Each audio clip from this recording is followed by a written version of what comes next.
We are live 364 days a year. What are we doing here? If Dom turns at SummerSlam, I'm shaving my moustache off. I've told you, if that happens, it's going. My lip is cold because of a stupid bet that I made with YouTube. Oh, good. Wrestle's better than Daniel Bryan. Bryan Daniels. Better than Okada. How do you not get sushi after Monday Night Raw? Good evening from Swansea, wrestling fans. I'm your host, Ben Allison, and you are watching Wrestling Republic's daily broadcast. And today it's Mailbag Monday, where we answer the questions or hot takes which you guys have submitted to us via our Instagram. We have been just flooded with questions this week, but we have picked 4 of the best ones, and it is certainly going to be a fun show. Out of the gates, we got a few comments here. We got numero 1 Superfly saying, in honor of Blues Clues, mail time, mail time, mail time. It's mail time. We've got Des P4 saying, let's go. I mean, if I make beats, pointing out the fact that we were a couple of minutes late going live tonight. Now, guys, I'm going to let you know fully what's going on here. We're having technical difficulties. Clark is going to be joining us, hopefully any minute now. But for the time being, it's a one-man show. I'm sure he'll be here in just a second, but that's why we're a few minutes late. Ivy Wire 77 says, good afternoon to you as well. But without further ado, let's jump headfirst into the mail, because our first question, or in this case a hot take, is from at PP Montel Longo, interesting username, who is saying WWE PLE's premium live events will be nothing but predictable until John Cena leaves. Now, here is the thing. I feel like you can say this about any major champion early on into their reign when it's not one of the major shows. We said the exact same thing last year about Cody Rhodes, and sure, you can make the same point about John Cena, but even some fans were predicting Randy Orton to win this past Saturday at Saturday night's main event. So I'm not entirely sure if I agree with that opinion, but potentially a bigger discussion to be had is whether or not WWE premium live events under Triple H have become too predictable.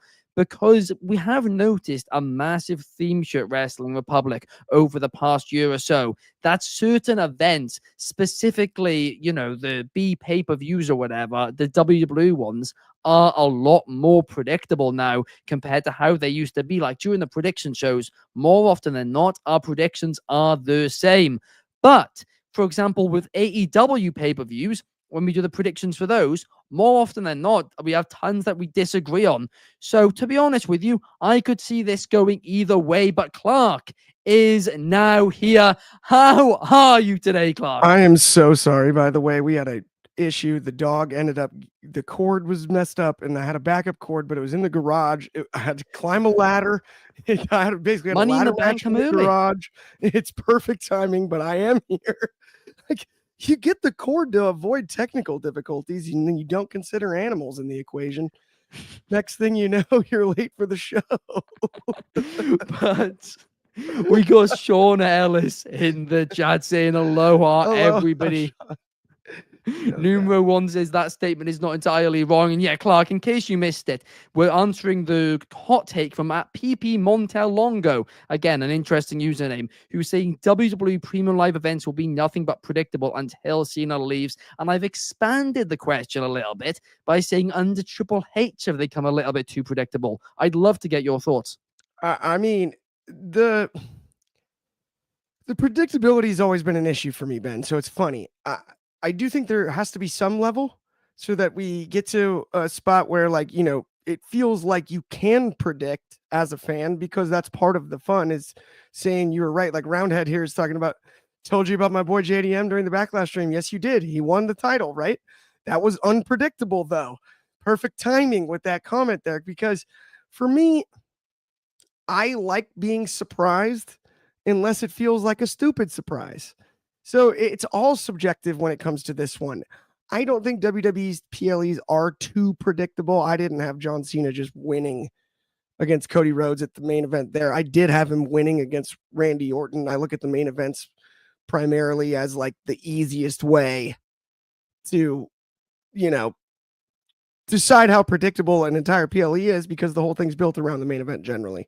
And of the two, one was completely predictable, the other one wasn't. There was a chance in my eyes that Cody Rhodes was going to retain that title. So at the same time as I hear where people are coming from on predictability being frustrating, it's when it's telegraphed that really bothers me, Ben. And I think there's a difference between the two. That is a fair point. It truly is. And there is a good comment here as well from, where is it? I Make Beat saying something like Lyra winning caught him off guard. I mean, barely anybody was predicting Lyra, and she did win. And I said it. She can take one of the feathers off the wings and put it in her cap after that win. That's one of the biggest wins of her career. It was huge. Huge. That's true. And David Sheldon has a really interesting point. He's saying, for a long time, we became accustomed to scattershot booking under Vince. Triple H may have overcorrected in booking cards, which is so logical that they become stale. I think there is a middle ground. And I don't completely disagree with you there, because I do think maybe we are a tiny bit on the predictable side right now. I mean, there's one thing which not really anybody. There's one title change specifically, which I think everybody can agree on is probably the most unpredictable that there's been in years and years and years. And that's 2017 Backlash, actually, I believe.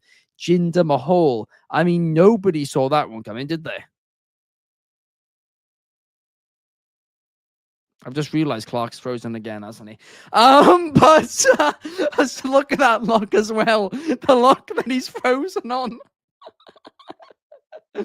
Oh gosh, but yeah, Backlash 2017 Jinder Mahal, that was one which was massively controversial by Vince McMahon, because yeah, it was kind of I'm so thrown off by that visual. But yeah, it was one which was so unpredictable. Some people loved it, some people hated it. But personally, I did love it, just because it was the first time ever watching wrestling where I was like, I literally thought there was a 0.001% chance that person was winning, and they just won. Wow, this changes everything. And sometimes I do miss title changes like that. But to your point, David, when you do too many of those, or if you did, more than a couple every decade, it would just be bad booking, because you've also got to make stuff make sense from a narrative standpoint. We got Bobby Petito in the chat. Shout out to you. We've also got some Andrew Tate parody account trying to tell people that I download Here Comes the Pay. No, thank you. David Sheldon says no one saw it coming because it didn't make any logical sense. I disagree in terms of Jinder. I think right then there wasn't really any stories going on, which again was probably an issue with the booking at the time. But I think Jinder winning still made sense. I don't think that was bad booking. I think it was actually the perfect time to do a shock title change like that. And I actually still think Jinder Mahal is ridiculously overhated and underrated. He is very, very solid in the ring. I mean, everybody who's worked with him as well. I know so many wrestlers, independent wrestlers, who have trained with him and said that he is just incredibly talented and so good, but he just wasn't really allowed to show off a lot of the stuff in WWE. But he was always a solid promo, would always make the best out of what was more often than not really, really bad creative. So I honestly feel like Jinder Mahal was done dirty post the title reign. I really, really do. Ewan says, get David on as a sub ASAP. It's all good because Clark is back. I'm back. Sorry, we've been having some serious technical difficulties over here, and I'm okay. We're back to being corded officially. I think we were uncorded for a second there with the new cord. It's shorter than the other one. This has become a really, and as anyone that knows me personally knows, I'm not the tech guy, and it's like the cord's 5 feet shorter than the one I was using before that is now ripped. The new one, something happened there, it wiggled, whatever. We're getting it going. I mean, I need to put this Andrew Tate parody guy in timeout, because he's just going on about Here Comes the Pain every other second. But Clark, yeah, I mean, was it an example here of what's it called? In like Money in the Bank, where you take out a ladder, you think it's one of those long ones, and it's actually a small one. Okay. Repeat that question one more time. I'm sorry, I'm just now back. Right, I was making a joke. It's all good. Anyway, back to the actual matter at hand. We got David in as a backup now if there is Thank any you. other issues Bring again. him in general. We need it. Who knows? I'm sorry, man. This has been the most difficult I've ever had as far as technical difficulties are concerned. You know what, David? I want to get your thoughts on the Triple H. Is it too predictable Hello, now? everybody. I think that it's an interesting situation in that WWE has, like I said in the comment about 5 minutes ago, Vince McMahon would book shock title changes for the sake of it. He would book shock matches for the sake of it. He'd book shock things. The amount of one massive change from the Vince to the Triple H era is we don't get as many impromptu matches anymore. You go back and watch those 2015, 2016 shows, and oh boy, it's just like 4 impromptu matches that could come straight out of an episode of Raw, just plastered in the middle of a show to give it some unpredictability. The Triple H has gone the other way. Triple H books very logically. You can typically work out who's going to do it 6 months in advance. You can work out who's going to. We already sort of think, here are 2 or 3 names that could beat Cena. But we also know that Cena's probably not going to lose the title until the end of the year. I don't see Jacob Fatu losing the title for a while yet. I don't see EO losing the title for a while yet. So I don't think WWE book like terribly unpredictably. I also think but what I will say is, if you look at, say, AEW as an example, AEW have one of the densest talent rosters, maybe the most dense talent roster in terms of pure talent of any wrestling company to have ever existed. Like the level of talent of past stars, present stars, all guys that could conceivably be plugged and played into so many different positions. So when you get Swerve and Ospreay, Danielson and Ospreay, Joe, Moxley, all these people come in, you could conceivably see a world in which, Samoa Joe wins the AEW title, because that's kind of, I feel like that's something we're quite used to. Right now, AEW kind of have a similar problem, and we all kind of think Darby Allin is going to be the guy to dethrone Moxley, but there are pivots they can go to. I don't see a world in which anybody beats Cena until the end of the year, so I don't buy that Orton beats him.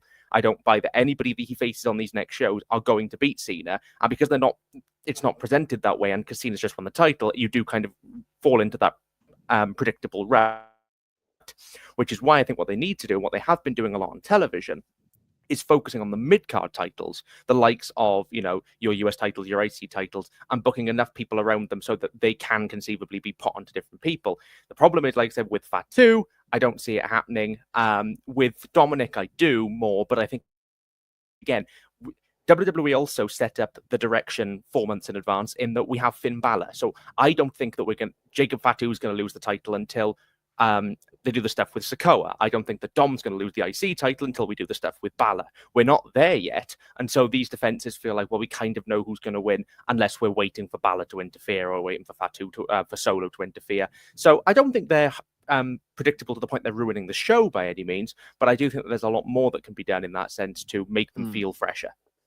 I will say, though, something where Triple H, there is a pattern with his booking where usually turns, and from an actual story perspective, I've had a little bit of an issue with this because it doesn't actually make much sense. Turns happen to somebody to make them drop the title rather than turns happening when somebody has a title. There's been a few exceptions, but I believe in the cases of Balor, I think Balor's going to screw Dom. I think Solo might screw Jacob. I don't actually think it's going to be a feud for the title. I think it's going to screw them to lose the title. No. Yeah, that's very true. I mean, it is an overdone trope, but I suppose that gives, like, if you look at Backlash, for example, I think 4 out of the 5 matches had finishes that involved interference or distraction. I think the only match that didn't was Becky and Lyra, and even that had some shenanigans around the turnbuckles, but at least that was a clean match. Yeah. You had interference in every single other match on the card. So WWE, this is just the style that they do. It's the style they did under Vince. It's the style they do now. Interference. Didn't used to be like this. I will say that. Yeah. 2022, 2023 Triple H didn't book interferences nearly as much. And they've crept back in and in and in and in more and more and more and more and more. So I think maybe it's the fact that is also a reason why they feel a bit predictable, is because in a lot of matches, you're waiting for the shenanigans to happen. And even if they might be good individually, they grow stale when you see them again and again and again and again. I think you bring up a really interesting point there, David. There hasn't been a match, even with like Cena and Cody for the main event this year, right? In a long time where other people's paws weren't on the rivalry. That wasn't the heavyweight title fight of we're just going to see a slugfest between these two. It was never booked that way. right? We're always like, well, who's it going to be that shows up, right? Who That's else's true. grubby little paws are on this? You know what I mean? Like we haven't gotten that two people standing opposite each other and all we want to see is them two fight, period. Right? Yeah. Like, don't let anybody else get involved. We haven't even gotten to that stage creatively in a long time, which is bizarre to me. Because I think that's what what main events generally have been built around. Cody Rhodes, Roman Reigns was never one-on-one, neither year. And that's Well, yeah, I mean, it's fascinating. the bloodline, that entire Roman arc, it was never one-on-one. Right. And it kind of was, and that was, the story where the last 5 minutes of the Cody and Roman match, it was finally one-on-one because Cody had brought out the multiverse to Well, take out the bloodline. I go back to all the way to WrestleMania 14, Stone Cold. His first big victory against Shawn Michaels, right? DX in the numbers game. The entire reason, though, that Mike Tyson ended up actually calling it down the middle as the enforcer, despite wearing the DX shirt. That's what made it not possible for there to be the numbers game, right? He was the backup referee. Sure, it was a fast count, but you know what I mean? If you're going to tell a story about interferences and then try to prevent them, there are ways to do it. Yeah, we've got quite a few comments here I want to read out. Shard's got a great point. Nearly all wrestling is predictable, and it is true, especially now in the age of social media, especially when you've watched so much wrestling. That is true, but I will throw up a counter argument to that, which is the two matches that they've announced for Double or Nothing, which is Ospreay Hangman and Monet versus Hayter. I think I can probably work out that Ospreay is probably going to beat Hangman Page. But there is enough doubt in there that Hangman can win it because of his history with Moxley that I don't go into that match feeling like it's predictable because I can conceivably see a great story arc with either of them, even more so with Hayter and Monet. There's a fantastic argument for Monet to win it. There's a fantastic argument for Hayter to win it. Whether people complain after the result is another question. But going into that match, I could see a world either way. If I think about King of the Ring last year, I didn't see a world in which Randy Orton beat Gunther. I don't know other people did, but I didn't see a world in which that happened because I always thought it was probably going to end up being Gunther winning it. But again, there was enough doubt, I suppose. But nobody bought that Orton was going to beat Cena in the same way that nobody really bought. That's not true. That's not true at all. I mean, a lot of people were predicting Orton, and the betting odd market was, I think there was 2 more matches on the card, which were more predictable betting odds than... That is the books don't offer them because of the fact that you could scam it. So those betting odds aren't real, and the fact that they shift as wild as if bets were coming in. Because I checked that out in Vegas, and I found it fascinating that the odds moved. Okay, I'll tell you what then. Yeah, if that's the case, I did think that they're entitled to be wrong.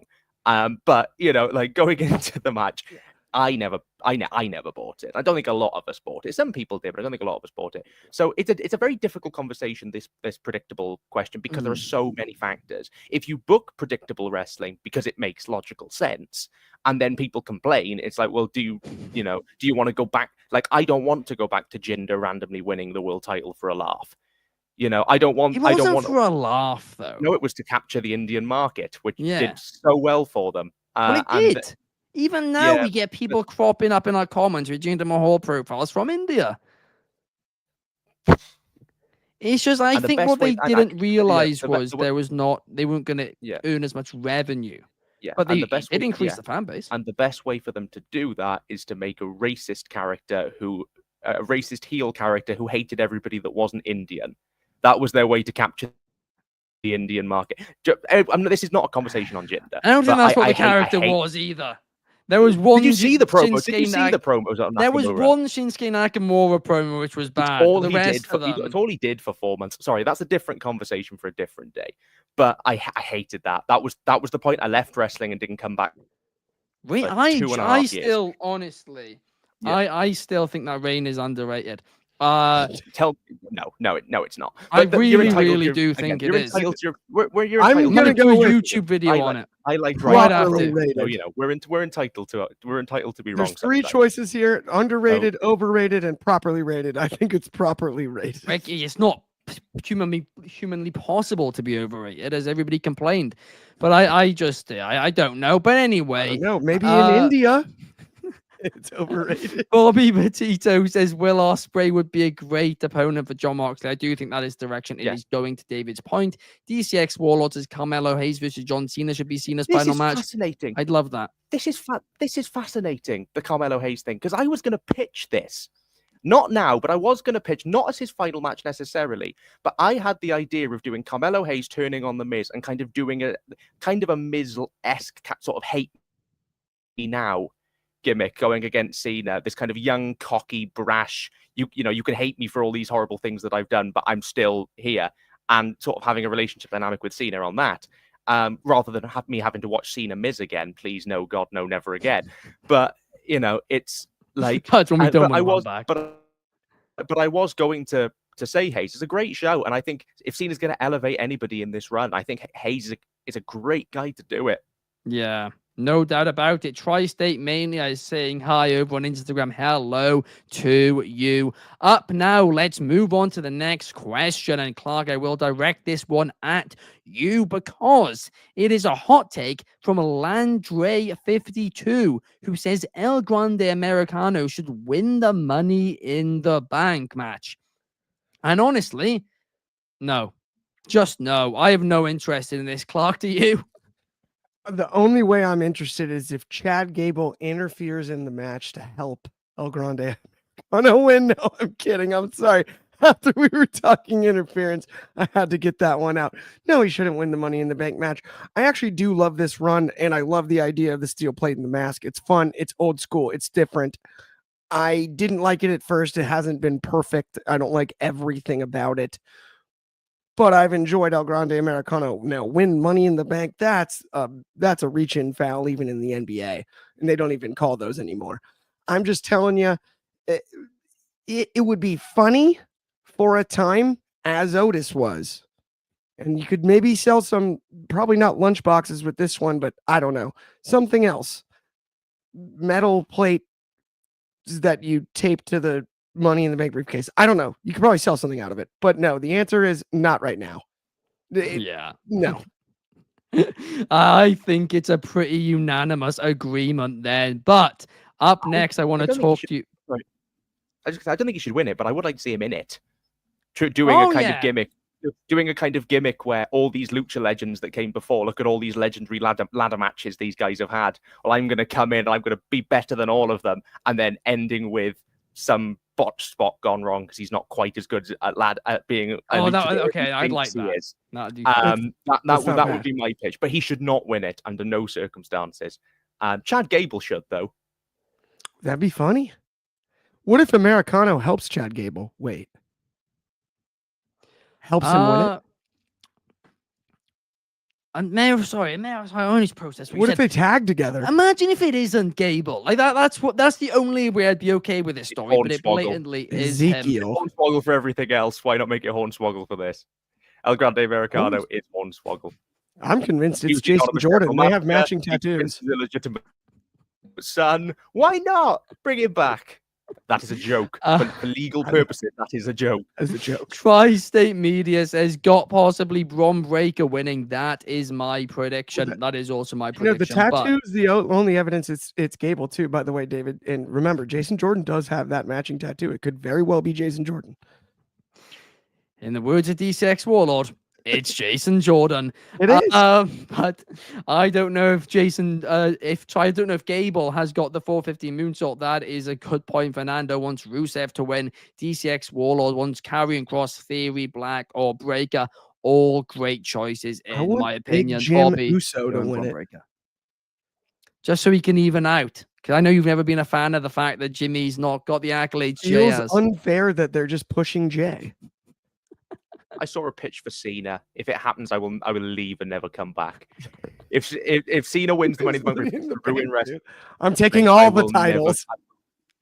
Does a Brock Lesnar and waltzes in and wins it, I will never come back. You will heard it here first. I will never come back. Goodbye. That would be... Could you imagine? He's like, I'm taking all the titles. Give me the world title too. I'm leaving with all of them. Yeah, it will. I think it will be Braun. I'd like it to be Karrion Kross, but I think it will be Braun, and Braun would be the right choice to win it for the men. Yeah. For the women, Julia. Why not? Yeah. If he But were, now we do need to move on, guys, because we have a meeting immediately following this show, so we got to get back on track. But flipping heck, I'm all over the place after the intro. But if you guys haven't subscribed to Wrestling Republic Undercard, please do. It's our new second channel where we are going to be uploading clips from this podcast as well as other shows such as Sold Separately. We're going to be doing a lot of really, really fun stuff over there, exclusive videos, clips, and more. So again, please go and subscribe to our second channel, Wrestling Republic Undercard. Thank you guys so much. Up next, we have a question submitted by Jose99, good friend of the podcast, who says, should R-Truth face John Cena at Saturday night's main event or at Money in the Bank? So this question kind of comes from two different perspectives here. One, should it happen? And secondly, if it does happen, where should it happen? David, I want to get your thoughts on this out the gates. Should it happen? No. Will it happen? Yes. I think that this does actually make sense as another feud. I got very cross when it looked like the direction we were going in was John Cena and R-Truth. I've watched their match at Capital Punishment. It's rubbish. I've watched their match the day that Punk cuts the pipe bomb, the tables match. It's rubbish. I've got no desire to watch them wrestle again. The thinking on it, it's going to be an angle and Cena is going to beat him within a bloody pulp. And if that's the case, fine. If this is a proper angle, great. If it is a match, no thank you. No more than a few minutes. Quick. Give let R-Truth do his sort of Cena moves of doom and then have Cena just batter him. Just batter him and sort of kill everyone's childhoods. Why not? Where should it happen? Don't put it at Money in the Bank. Saturday night's main event is the perfect place for it because it's a TV episode. It can be a nice and quick little short and sharp done. I think if we're going to do a match with Cena, let's do a proper match with Cena at Money in the Bank. My pitch is Punk. I think that might be a little bit too close, but my pitch is Punk. But it should not be a long match with R-Truth. And I don't think Money in the Bank. I think you do it Saturday night's main event, get it out of the way, finish that story, boom, and you're done. I wish that that this had been fleshed out a little bit more, but that to me, yeah, get it over and done with and move on. Yeah, I do agree with you. I would quite like to see it, and I am looking forward to seeing it for what it is. But you are right; it needs to be a one and done, in and out, quick squash. And I literally would just have R-Truth come out tonight on Raw, absolutely heartbroken about it, cutting a couple of promos, pulling on everyone's heartstrings, and then there you are. You can do it from there. Clark hates it. No, I said it last week. What? And John put the wheels in motion at the press conference. He didn't call him Truth. He called him Ron. That's this true. This is the wake-up call for Ron, the Truth killing. The joke is over. The joke is over. All the jokes, Little Jimmy, all of that. He's never wrestled Ron, the Truth Killings, who should be taken seriously. Former NWA World Champion, who should be taken seriously every single time he makes his entrance. A guy that put on great matches for many, many years. And if we get one last swan song of Ron, the Truth Killings, the full Ron, the Truth Killings, not R-Truth, not any of that. Hey man, the joke's over now. And we can get a great match out of that. Will John Cena win? I'm sure. But I think Truth deserves it to prove to people and remind people of who he really is. This stage of his career does not define R-Truth. It shows you his range. That's what R-Truth has done. But Ron, the Truth Killings, the NWA World Champion against John Cena for one night, not in jean shorts, in the black jeans, with the old entrance, ready to rock and roll, the splits, all those moves, the drop downs, the leapfrogs. Can he still do that? I know he can. He's as good an athlete as anybody. I mean, he's in his R-Truth has 60s, kept isn't himself he? in shape. Better question: is he wrestling somebody that can take it? That's I would be more concerned with John than I would be with Killings. I think despite the fact he's 5 years older, I think R-Truth is a lot more mobile than John Cena is right now in the ring. And I think it's a good pitch actually, but I'm not that interested personally, but I don't hate it as a pitch at all. Fernando loves it. Fernando is all in on it. Roundhead says combined age of 101 for Truth and Cena. Hell no, that would suck. A squash match would be fine, but I do agree if they Here's the thing, Clark. What you're pitching, I would love. I think it would be a Monday night disaster. non-main They're event. too old. I think it would. As soon as Truth wrestles seriously, it's going to expose him. I think as a 1 minute squash, it'll be fun. But if he was in perfect health, that would be so perfect. Yeah. I think you're I think doubting it would Truth. be fine if it was a different. I also think it would be better if it was a different wrestler other than Cena, only because if Truth is fighting somebody that can make him look as good as possible, then I can see it working more than Cena, who's not got it anymore. Even in the Orton match, if you like the Orton match, he was still slow. He was still relying on a hell of a lot of smoke and mirrors. So I don't think that the conditions are right, but I really like the pitch and I really like the story. Yeah. Maybe Gunther would be It's a the great one call. who actually could bring that out in that role perfectly. But we've got D6 Warlords in. Ron the Truth Killings, former TNA World Tag Team Champion. That is Pac-Man a great Jones! point. But up next, let's talk about this one. And this one is from at not_Reed H, who sent in a hot take saying finishers are becoming normal moves, and the Cena versus Orton match proves that. Now, this is actually very much relating to a tweet which I did like a week or two ago, where I was saying that I feel like in 20 years, finishing moves are not going to exist anymore, and instead it will be sequences of cool moves. Why? Because if you look back 20 years ago, you weren't really seeing many kicked out of at all. Now on weekly TV, we are seeing multiple kicked out of almost every match. And I think it's going more and more in that direction, almost like a video game. And I'm not saying that's a negative. For me personally, I feel like it is a bit of a negative, but the industry changes, it adapts, and you kind of have to learn with it, right? People have shorter attention spans now. Maybe that is a point to it. I'm not going to say Cena versus Orton is necessarily the example here that, proves it all, because you can have main event matches. But here's the thing, right? Ring of Honor in the late 2010s was where it really, there was just kickouts constantly. From there, NXT Black and Gold did it even more dramatically. And from there, AEW did it even more dramatically as well. So they're all kind of doing it.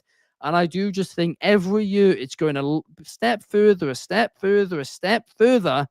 So I do think finishers are not necessarily becoming normal moves, but I do think the one and done finisher thing, which we are used to for so many years, is maybe in 10 to 20 years going to kind of go a little bit extinct as far as we know it. David, I want to get your thoughts out the gates.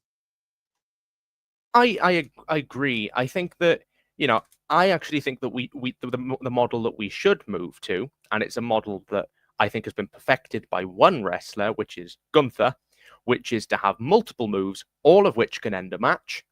And whether they're kicked out of or countered, eventually you'll wear your opponent down to the point where one of those moves will do it. They can be iconic moves. Gunther's style kind of revolves a lot around simple moves. So powerbomb, lariat, splash, those types of things. Boston Crab. They're simple moves. And I've always loved that formula of being able to beat you with anything. I think Ospreay has a similar thing with the Oz Cutter, the Hidden Blade, all the rest of it, all these various different formations of things you can do. I mean, the difference is I do agree that, it does get a little bit ridiculous with the likes of the Ospreay matches going on and on and on and on with 600 kickouts. I think other wrestlers, Michael Oku had the same thing. And it's impressive, really, really impressive, but it can become tiresome. To me, Cena and Orton was egregious because it was just AA, RKO, AA, RKO. There was nothing between those spots. At least in the Ospreay matches and those matches, there are other things to kind of go around it, kicks and pile drivers and all the rest of it, other movements to kind of just lose you into the spectacle rest. Whereas this is just 2 moves on loop for 20 minutes. That's why I got frustrated with it. But I do think that there is a world in which it can work to scrap finishers and make finishers signatures and have lots of these different kind of things.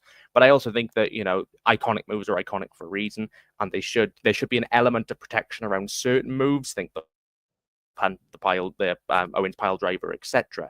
The Tiger driver from Ospreay, those types of things. But yeah, I do, looking at that Cena Orton match and looking at the trajectory of late NXT Black and Gold and AEW, I do think we're starting to move away from it, absolutely. Yeah, and Fernando says finishers must be protected. I'm in the same opinion of you, Fernando, but I do think so many people are now disagreeing that unfortunately it is going in a different direction. Also, we got Crimson Overload over on Instagram saying he loves our YouTube. Thank you so much. We really appreciate you watching. Clark, I want to get your thoughts on this situation because I saw you shaking your head. What do you think about it? I blame video games. Back in the No Mercy days and the Revenge days, there was one button for a finisher, and each guy had one finisher. Male or female, whoever it was, they had one. That was it. And then the video games were like, let's do signature moves and give it a separate button. And then they were like, oh, you know what we really need now is there's just not enough finisher slots for all these guys, and nobody wants to hold R2 so hard. So let's do super finishers now. What in the wide world of sports is a super finisher? Knock it off. Punk said we can't say move set. I don't care. Finishers still matter. And they're definitive most of the time. Not all the time. A kick out of a finisher is still valuable. I agree with a lot of what David mentioned about there's been some some egregious stuff. There's been egregious stuff in multiple companies over multiple years. Go way back and watch Goldberg and Kevin Nash. It's quite a few spears and quite a few jackknife power bombs. It was often, right? And Hulk Hogan dropped the leg a lot of times in a few matches. It happens. Not a lot of people kicked out of it, but he did drop multiple legs. I don't think the finisher will ever be dead. I think about boxing myself, right? Mike Tyson lands that uppercut. That's the definitive finisher. Did it put everybody away every time he landed it? No, but we know what it is. We know what the value is. And it's not even the same as pro wrestling there because it's unscripted, right? You look at if Deontay Wilder lays an overhand right in, if it lands clean, it's out cold. And finishers will always have a place in this, and a special place for crowd pop and for the build to them. Now, one thing that I would really, really, really like to talk about is, can we get to a place where tension is built for the delivery of the finisher? And that's where David and you's points from earlier make perfect sense to me. If we're chomping at the bit for Randy Orton hitting an RKO, if he hits it 11 times, it doesn't actually bother us as much. But we saw it coming. We knew it was going to happen. And that's the difference there. The punt was the real finisher. Never got landed. But the punt in that match with Orton and Cena both ways, we all knew nobody's kicking out of that. That's the definitive finish, and it was still special. I blame the video game. That's the super finisher. It's their fault. Ironically, I really don't disagree in terms of I do think video games is a legitimate factor in it. And the fact that now, it is bigger than life. There's a lot of big moves, a lot of kickouts, everything. I don't agree with your point that it's always been this way. Like, there are some examples you can find in matches to your point, like Goldberg, Kevin Nash. Quite a few. But in general, yes, but it was a handful at like big occasions. Goldberg it wasn't every single week on TV like it is cutter. No, that is true. That is true. But Never also, every week. I think personally, there How many reaches stunners did Austin hand out during the Mankind match? Sorry, go ahead, David. Yeah, so there reaches points in life cycles where things kind of hit the peak. If you look at, I think a great example is NXT TakeOver Portland 2020, just before the pandemic hits. Yeah. That kind of reaches the apex to the point where you can do no more finishes. You can do no more big moves. It was like this mad, and it was a great show, but it is mad, just cacophony of stuff. And then the pandemic hit, and it was like, right, reset a little bit. Now we need to kind of take things back. Granted, that at that same show we had at that same time we had WrestleMania 36, in which the two main events or the two world title matches are just finisher spamming. Three claymores for Brock. You don't want to watch Braun Strowman versus Goldberg for more than 2 minutes, and you don't want to watch Brock versus Drew in front of no people for more than 2 minutes. So give you finisher. But I agree with Ben, and to your point is that Clark, there are a lot of those matches that happen. I've watched many of them, but they were a lot fewer and further between. Right. And then as this kind of I hate the word super indie, but that it is a style that did generate that type of thing. PWG, ROH, TNA, these kind of things, particularly Ring of Honor, I'd say, and it just built and built and built and built and built. And I wonder if Cena Orton might prove a bit of an apex on that point, because you can't do any more finishers than that. You can't. Don't give them any ideas. I mean, Kevin Steen and El NRPOs Generico and is like 6AA. endless finishers. Come on, guys. Like, let's not do any more than that, please. But if it, like, it might be a point where it's like, right, now we need to take it back a bit. But again, I point back to the problem you hit is, and I pointed this out on X, if it takes Randy Orton 6 RKOs or whatever, and it can't put him down, Cena down, but Austin Theory beat Cena with one 8-down down, what's the 8-down down? He's in down under. Is 8-down down. Yeah, suddenly it creates this massive. Stole that from Usher. Yeah, still creates this massive inconsistency where you can go, hang on, how did it take this many in this match and this many in this match when Randy Orton is clearly a better wrestler than Austin Theory is? Well, so, that's, like, maybe it's not. Maybe that's foreshadowing that Austin Theory is going to be the one to end this reign, and Austin Theory is getting a main event push once again. Confirmed. You shoot at your first. Well done, David. You cracked the code on that one. But Fernando says he agrees with you, David, and he wants to see Austin at WrestleMania. Theory. Maybe Theory. Austin Not Theory. Stone Cold. Yes, please. I thought Steve as well when I read it. I at first, and then I realized it was Theory. Oh, in which case I agree with you, Fernando. Austin Theory, let's do it. But that does bring us, guys, to the end of the show. Thank you so much for watching. We really do appreciate you guys sticking with us today. Monster shout out to David for coming in during the show as a substitute. And monster shout out as well to Clark for surviving that Ethernet cable nonsense. But thank you, guys. We will talk to you tomorrow. Have a fantastic day. Peace.